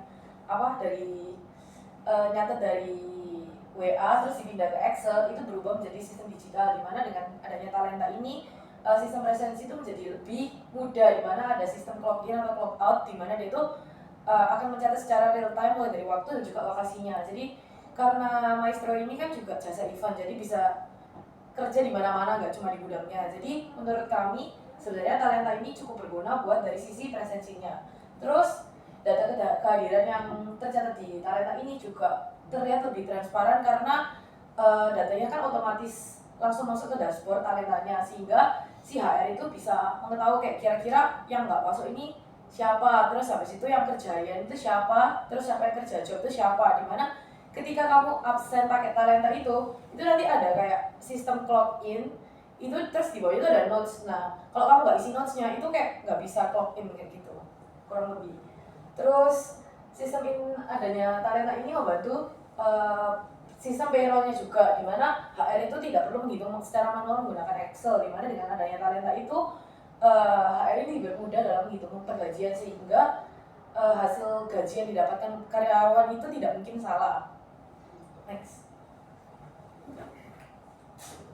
Nah, terus ini kira-kira perbandingan yang kita bisa berikan. Yang pertama itu dari sisi presensi, yang sebelumnya itu menggunakan WhatsApp, terus diinput manual Excel, sedangkan ketika sudah implementasi itu jadi secara digital dan datanya itu otomatis langsung masuk ke sistem. Terus yang kedua dari sistem pengumpulan data presensi. itu juga sama, yang dari awalnya cari di chat WA terus habis itu di input ke Excel, sedangkan yang setelah masuk ke Talenta itu jadi otomatis. Terus sistem rekap mingguannya dulu kan masih menggunakan Excel, itu membutuhkan waktu yang lama, sedangkan kalau yang di Talenta itu sudah secara real time. Terus kalau dari perhitungan gaji itu dulu tuh harus melakukan verifikasi terlebih dahulu, terus baru bisa melakukan perhitungan, soalnya kan gaji harian sama gaji job itu kan berbeda-beda. Terus kalau sesudah implementasi itu lebih gampang, soalnya di Talenta itu ada kayak fitur kayak langsung masukin sesuai jabatannya. Misalnya dia hari ini sebagai kepala jaga, berarti harusnya gaji yang diberikan itu udah sesuai. Terus untuk resiko human error-nya kalau di Talenta, kalau tanpa Talenta itu masih sangat tinggi. Tapi kalau sudah ada Talenta itu lebih rendah karena sudah datanya udah terverifikasi dan valid. Terus untuk pembuatan slip gaji itu dulu masih dilakukan secara manual, setelah adanya Talenta itu sudah secara digital dan langsung diberikan kepada masing-masing orang di setiap aplikasinya. Nah, jadi secara keseluruhan itu Talenta itu telah memberikan peningkatan efisiensi yang sangat besar bagi Maestro, di mana proses manual yang sebelumnya membutuhkan waktu yang lama, terus banyak juga tantangan dan hambatan seperti human error, terus kedabelan catat dan sebagainya, membuat kayak sistem HR-nya ini agak kewalahan karena banyak karyawan yang kadang itu masih protes akan gajinya mungkin kayak nggak sesuai menurut mereka. Nah, tapi dengan adanya Talenta ini membuat protes dari karyawan itu semakin berkurang karena sistem ini tuh sudah menyatakan bahwa datanya itu pasti valid, nggak bisa bohong mereka. Terus ini kira-kira kayak kinerja HR sebelum implementasinya. Nah, kurang lebih itu yang dilakukan HR awalnya itu sebelum implementasi itu dia tuh setiap hari mengumpulkan dan mencatat seluruh data karyawan melalui WA. Nah, itu mencatat presensi dan juga aktivitas yang dilakukan. Misalnya si A ini hari ini membersihkan gudang, tapi si B itu bisa jadi mengerjakan event misalnya sebagai kepala jaga dan sebagainya. Nah, itu sama si HR itu dicatat secara manual melalui WA. Nah, setelah itu HR itu selalu melakukan rekap mingguan. Nah, di mana dia tuh merekap data mulai dari presensi dan juga aktivitasnya melalui Excel. Nah, setelah itu dia tuh melakukan verifikasi antara data yang diinput dengan data karyawan yang ada di WA tersebut. Nah, jika sudah sesuai, dia akan melakukan perhitungan gaji yang dibantu oleh Excel. Nah, setelah itu dia akan membuat slip gaji untuk seluruh karyawan dan dibagikan setiap hari Rabu. Nah, jika tidak ada komplain berarti sudah selesai masalahnya. Tapi jika ada komplain, itu biasanya karyawan tuh langsung mengajukan permohonan kepada HR-nya. Nah, ini untuk membandingkannya kinerja admin setelah adanya implementasi Talenta. Nah, perbedaannya itu dulu kan admin itu kan selalu menginput manual dan sebagainya, sedangkan ketika ada Talenta, si admin ini cuma hanya memantau kira-kira kayak karyawannya ini udah presensi atau belum, terus aktivitasnya itu sudah tercatat atau belum, terus kerjanya HR di sini tuh lebih dipermudah karena dia tuh cuma memonitoring sama melakukan verifikasi data apakah datanya ini udah valid atau belum. Nah, setelah itu Talenta di sini akan membantu HR untuk menghitung gaji karyawannya. Terus habis itu HR tuh cuma melakukan previewan lagi, jadi nggak perlu menghitung lagi dan memasukkan rumus-rumus melalui Excel. Nah, setelah itu slip gaji tersebut ini akan dibagikan kepada karyawan. Jika karyawannya sudah merasa itu setuju dan benar dan tidak ada yang protes, maka proses gaji tersebut selesai. Jadi di sini kesimpulannya tuh alur yang ada di Maestro setelah menerapkan Talenta ini menjadi lebih singkat bagi HR-nya karena selain membantu pekerjaan HR yang dulu mungkin awalnya itu membutuhkan waktu 10-12 jam, dengan adanya aplikasi ini itu cuma membutuhkan 1-2 jam aja. Nah, di sini Talenta itu tidak hanya mengurangi beban administrasi tapi juga meminimalisir terjadinya kesalahan seperti human error dan sebagainya.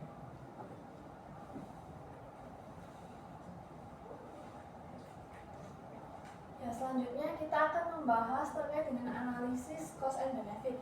Nah, tapi sebelum kita masuk ke analisis cost and benefitnya, ini tuh ada data dan asumsi yang digunakan. Yang pertama itu jumlah karyawan di Maestro Production itu ada 25 orang. Kemudian biaya paket PKN Talenta itu sebesar 30.000 per karyawan per bulan. Lalu kemudian ada gaji karyawan HR yaitu sebesar 3 juta per bulan.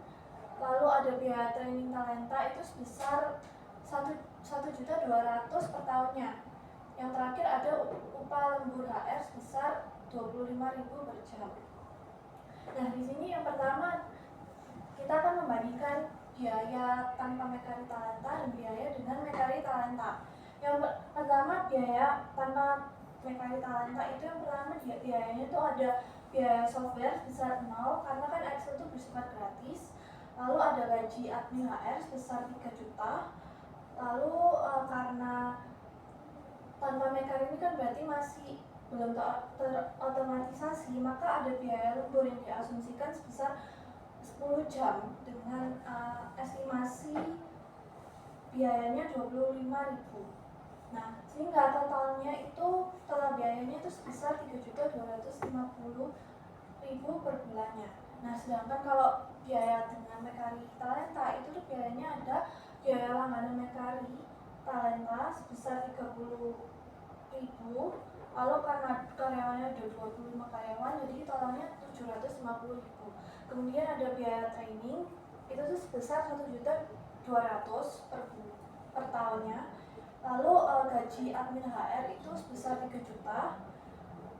Lalu kemudian biaya lemburnya itu 0 karena udah terotomatisasi, jadinya diasumsikan tidak ada lembur. Lalu sehingga didapatkan total biayanya sebesar 3.850.000 per bulannya. Nah, selanjutnya itu terkait dengan analisis benefitnya. Nah, benefit yang diperoleh itu yang pertama pengurangan lembur HR. Nah, dimana dengan otomatisasi payroll dan absensi, lembur HR itu berpotensi nggak ada. Lalu yang kedua itu mengurangi resiko human error. Nah, di sini jadinya akurasi data terkait dengan payroll dan absensi itu menjadi lebih akurat, sehingga dapat menghindari salah saji atau potensi kerugian. Lalu yang selanjutnya itu efisiensi waktu kerja itu diestimasikan meningkat sekitar 70-80%, di mana waktunya HR itu dapat dialihkan ke pekerjaan yang lebih bernilai tinggi seperti rekrutmen, evaluasi kerja. Lalu selanjutnya yang terakhir itu laporan real time, di mana karena udah terotomatisasi, mereka itu bisa menghasilkan laporan real time yang dapat menghasilkan keputusan bisnis yang lebih cepat dan juga lebih berkualitas. Berikutnya yaitu alasan mengapa memilih Mekari Talenta. Jadi, Master Production itu memilih Mekari Talenta karena pada sistem sebelumnya mereka itu masih menggunakan sistem manual berupa WhatsApp dan juga Excel. Nah, sistem ini tuh dirasa kurang efisien dan juga sering terjadinya human error, sehingga dengan adanya Mekari Talenta ini diharap dapat membantu untuk mengelola absensi secara GPS dan juga lembur dan payroll secara terintegrasi, sehingga data yang dihasilkan juga lebih akurat untuk mendukung pengambilan keputusan manajerial. Nah, berikutnya yaitu ada dampak implementasi Mekari Talenta terhadap kinerja karyawan, risiko, dan tantangan. Nah, jadi dengan adanya Maestro Production ini, mereka itu jadi lebih disiplin, terus juga lebih efisien dalam bekerja dan juga transparan karena menggunakan presensi secara digital. Nah, selain itu juga akses informasi lebih mudah didapat sehingga karyawan itu lebih produktif dan juga tidak mengandalkan HR. Namun masih terdapat beberapa tantangan berupa perbedaan literasi dan juga perlunya adanya pelatihan dan juga ada dukungan manajemen agar sistem itu berjalan lebih optimal. Jadi kesimpulannya, Mekari Talenta itu meningkatkan efisien, terus juga mengelola SDM melalui sistem presensinya, rekap data dan pengkajiannya itu lebih cepat dan akurat. Sistem ini tuh membantu mengurangi risiko human error serta menyediakan data yang mendukung pengambilan keputusan manajerial. Nah, namun Mekari Talenta ini lebih cocok untuk perusahaan yang besar dengan jumlah karyawan yang banyak dan juga mayoritas tenaga kerjanya itu muda dan memiliki literasi digital yang tinggi. Jadi oleh karena itu, Maestro Production disarankan menerapkan sistem secara bertahap dengan pendekatan hybrid serta pelatihan agar transformasi digitalnya itu lebih efektif. Mohon maaf saya tadi kelewatan pencet yang ini rumusan masalahnya itu tentang bagaimana sebelum dan sesudah pakai talenta Mekari ini di perusahaan. Lalu tujuannya itu untuk prosesnya HR sebelum dan sesudah, juga untuk mengetahui perubahan-perubahan apa yang terjadi pada perusahaan, contohnya efisiensi kerjanya, biayanya, prosesnya, serta kualitas dari data karyawan itu. Sekian. Oke, terima kasih banyak terutama untuk satu. Oke, terima kasih banyak. Ada yang mau ditanyakan teman-teman? Agak bervariasi banget ya dari tadi presentasinya, berbagai macam industri, aku jadi belajar banyak juga gitu ya. Hopefully kalian juga belajar kayak wah ternyata ada ya kayak gini-gini, open your horizon. Juga kayaknya enak juga kerja di Maestro ya, gajinya ada 2 guys. Ada gajinya ada job ya, nggak sih double berarti? Double. Oh no, aku tak pindah ya Allah. Oke, ada yang mau tanyakan?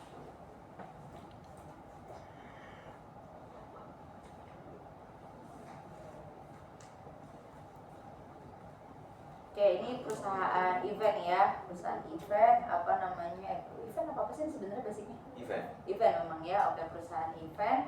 Mungkin saya nggak terlalu banyak kenal sama industri ini, jadi terima kasih banyak udah ngangkat topik ini gitu ya. Ini aksesnya bagus sekali kepada pemilik perusahaan. Oke, kalau dari saya pribadi, untung tadi ya ini ditunjukin lagi, saya juga mau nanya, sebenarnya rumusan masalahmu itu apa gitu ya? Kenapa saya mikir begitu gitu ya? Karena kan oke ini kan fokusnya kan berarti kalian benar-benar pengen tahu sebelum dan sesudah melakukan Mekari talenta. Nah teman-teman ini juga mungkin pelajaran buat kalian ya, kalian juga bakalan skripsian, bahkan sudah kali ya sudah skripsian gitu ya. Ketika kalian lagi melakukan penulisan kayak gini guys, selalu after kalian selesai menulis kembalilah ke rumusan masalah. Coba kalian pastikan lagi sebenarnya aku udah jawab belum sih gitu ya rumusan masalahku kayak gitu kan. Nah dimana ini kan balik lagi ya pertanyaannya kan dia fokus kepada sebelum dan sudah pakai Mekari talenta itu seperti apa. Tapi saya agak kaget ketika di akhir-akhir tiba-tiba mempertanyakan kenapa Mekari talenta. Bagi saya menurut saya itu kayaknya rada agak cocok gitu ya untuk masuk ke pembahasan kenapa pakai Mekari. Karena kalau misalnya kamu mempertanyakan lagi kenapa pakai Mekari talenta tadi sempat ada kan, itu berarti kamu mau harus bikin analisis ulang dong. Ada Mekari talenta, ada merek ini, ada macam-macam kan ya merek-mereknya. Nah itu menurut aku agak lumayan out of scope gitu loh. Ya mungkin menurut kalian bagus kamu nambah-nambahin informasi, tapi secara penulisan paper gitu ya itu rada kemana-mana. Jadi untuk mau pakai itu ya mungkin itu jadi sebagai informasi sebagai apa ya di deskripsi itu mungkin boleh, tapi kalau udah bahas masalah analisis masalah jadi kayak tadi agak embalik gitu ya. Kalian udah bahas sebelum dan sesudah, tiba-tiba bahas kenapa pakai Mekari talenta, itu kayaknya rada embalik menurut aku gitu ya. Sebenarnya kan tadi sudah sempat dibahas, kayaknya menurut aku udah sempat selesai di slide keberapa, tiba-tiba kayak ada banyak tambahan-tambahan yang in some point menurut aku nggak perlu gitu ya. Dalam arti itu akhirnya kayak agak mengaburkan kalian untuk menjawab rumusan masalah. Oke, itu mungkin komentar saya yang pertama. Terus kemudian tadi sebenarnya kemarin kalau nggak salah waktu kalian konsultasikan sempat bahas ya cerita di balik layar soal transisi digitalisasinya, tapi saya nggak ngerti kenapa itu nggak dijadikan poin kalian ketika kalian lagi menganalisis kualitatif. Di paper ada. Oke gitu ya, jadi mungkin di highlight gitu ya bahwa pesanku gini aja sih guys, kita pakai framework aja, frameworknya yang AM, yang step 1 sampai step 5 dari tactical decision making gitu ya, bahwa kan ada yang sebelum sama sesudah gitu. Begitupun juga yang analisis kuantitatif, minta tolong dong di share tadi slide berapa ya, yang sebelum berapa juta, sesudah berapa juta. Nah mungkin kalau misalnya kalian ingat, tapi ini berhubungnya mungkin nggak AM banget. Kalau kalian lihat, saya mau nanya sama kalian deh, biaya apa yang nggak relevan dalam analisis ini?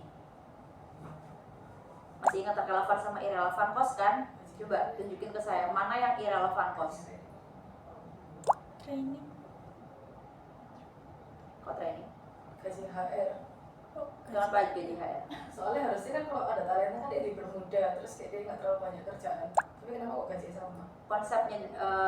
Konsepnya relevan cost itu apa sih? Yang disebut relevan cost itu apa? Ketika biaya tersebut memberikan suatu gimana? Asisten AM ngomong relevan cost. Kalau relevan itu mau kamu berubah gimana pun ya udah nggak ada impact-nya. Tapi kalau relevan itu kamu lakuin perubahan, berarti ada perubahan di biayanya juga. Ada dampak terhadap perbedaan kan.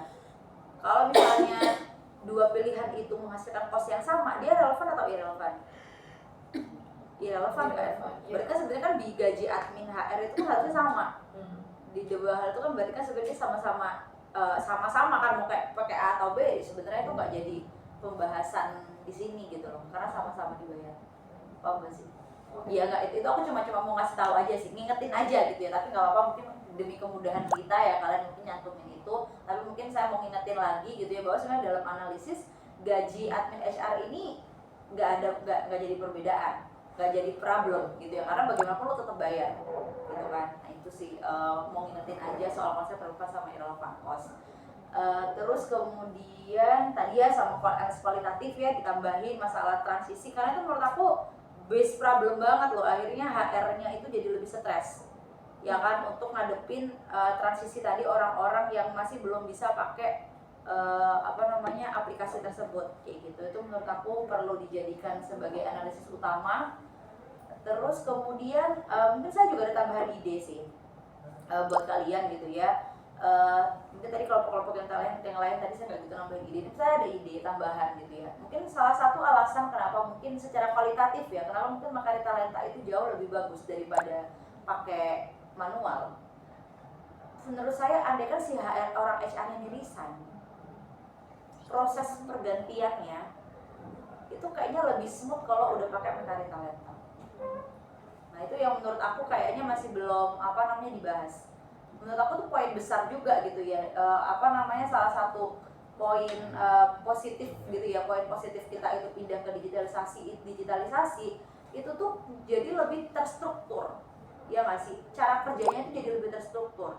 Jadi mau kayak ganti orang ya, karena gini, kita nggak bisa memastikan orang itu bisa kerja sama kita selamanya ya kan. Jadi ketika orang itu ganti ya kita harus pastikan bahwa sistem tetap bekerja seperti semula. Bayangin kalau misalnya tadi ya saya melihat punyanya yang tanpa Makari Talenta tuh rada rumit gitu ya. Ya mungkin orang HR yang merasa itu lebih mudah. Ya tapi karena dia yang lakuin, karena dia sudah ngelakuin itu bertahun-tahun. Kalau dia sekalinya resign ganti orang, pasti susah banget itu untuk bisa adaptasi sama sistemnya. Jadi Makari Talenta ini menurut aku lebih tujuannya juga untuk sustainability dari perusahaannya gitu ya, keberlanjutan perusahaannya. Kalau misalnya mungkin si mbaknya, aku nggak tahu itu cewek atau cowok, mungkin itu cewek lalu dia hamil, cuti melahirkan dan lain sebagainya, itu drama pastinya. Jadi itu mungkin bisa jadi satu tambahan ya buat analisis kualitatif. Terus kemudian juga menurut aku juga ada suatu resiko. Ini kok aku nambahin analisis ya, tapi nggak apa-apa nih masukan ya. Tadi itu ada kalian bilang kalau nggak salah di Talenta si member itu dia mencatat secara manual jabatannya itu apa ya? Iya. Karena mungkin akan ganti-ganti ya. Iya. Aku nggak tahu. Menurut kalian itu ada sebuah pengaruh nggak ya sama analisis kalian? Dengan si dia bisa nulis jabatan di Talenta itu ganti-ganti. Misalnya saya sebagai kepala event atau sebagai kepala bongkar, aku nggak tahu jabatannya ada apa aja. Beda kok nggak sama analisis kalian atau enggak? Harusnya enggak Bu, soalnya misalnya dalam suatu event tuh yang menjabat seperti itu tuh cuma kayak satu orang aja, jadi kayak ketahuan gitu loh Bu, misalnya kayak double. Oh gitu ya. Kalau kayak gitu kenapa nggak dari yang pemilik ngasih aja opsi gitu, jadi jangan Gak sampai bisa kalau PKRI, harus kayak notes gitu bentuknya. Oh manual itu? Iya, jadi kayak pas absen gitu kayak nulis gitu loh Bu, kayak notes. Jadi kayak kamu kerjain apa kayak gitu, kayak notes gitu. Terus tapi bukan pilihan ganda. Nah kalau di iya, tiap penggajian itu pilihan. Kalau yang digaji itu penggajian itu pilihan. Tapi kalau yang waktu di sistem presensinya dia tuh kayak kudu nulis manual gitu loh Bu. Kayak misalnya sebagai kepala jaga, berarti kamu harus kepala jaga kayak gitu. Kalau dia lupa nulis, berarti ya itu HR-nya harus kerja lagi kayak nanyain verifikasi itu, kayak memastikan dia itu kerjanya apa. Okay. Jadi dia nggak bisa milih, harus ditulis manual. Ya, sama aja berarti sama kayak WA dong. Iya, sama-sama manual ya. Oke, itu juga mungkin ya nggak memudahkan dalam hal itu lah ya. Oke lah, sama-sama oke itu karena sama-sama kita nggak jadi sebagai analisis, oke nggak masalah sih. Oke berarti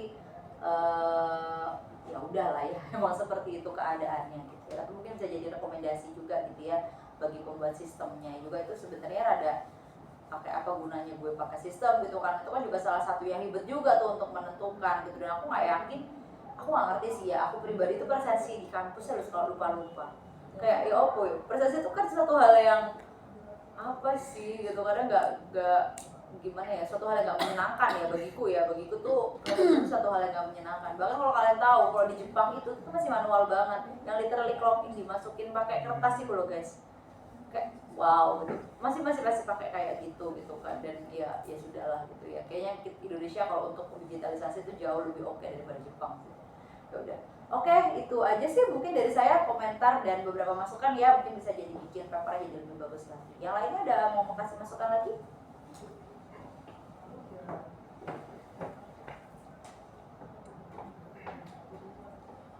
Oke, kalau nggak ada itu aja, terima kasih banyak kamu.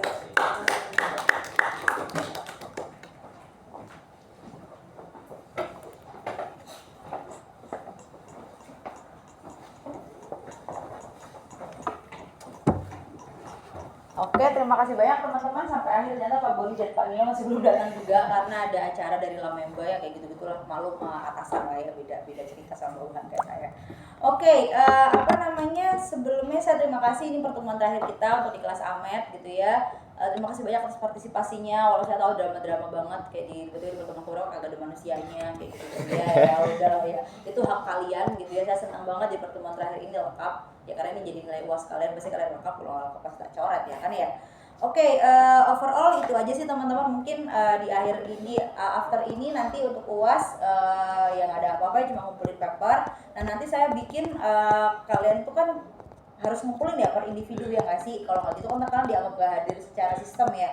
Jadi nanti saya bakal kasih ada yang online text sama PDF. Jadi kalian submit punya kalian, sama saya nanti di bagian kayak bagian kotak boxnya gitu, saya minta tolong kalian komentarin tim kalian. Jadi silakan kalian nilai 1-5 tim kalian, dan kalian tentukan best player menurut kalian di tim itu siapa. Jadi misalnya tadi kelompok 3 gitu ya, misalnya best playernya Jason gitu, dan misalnya si Patrick akan nilai gitu, terus Jason akan Patricknya memang romantis banget sih. Ya akan seperti itulah ya, gitu itu.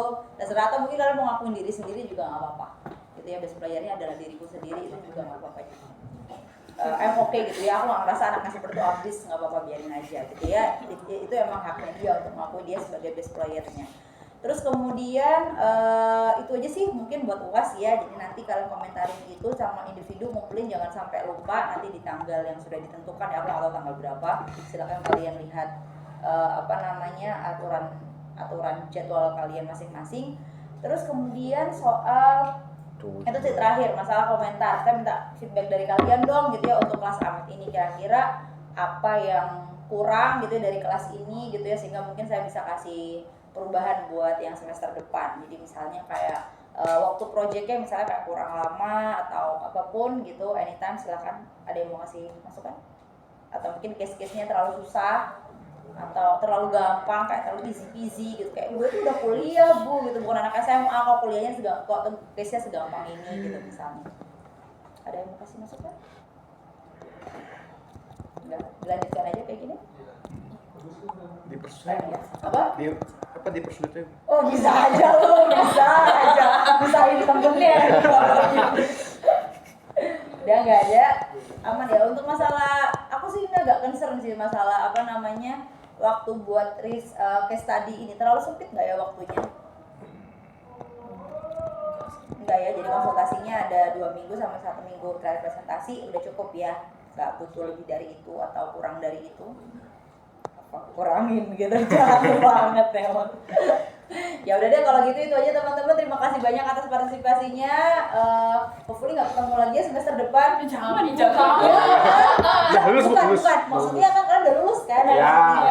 gitu. Jadi hopefully mungkin abis ini udah gak duduk lagi di kampus. Ini terakhir kalian kelas? Yes.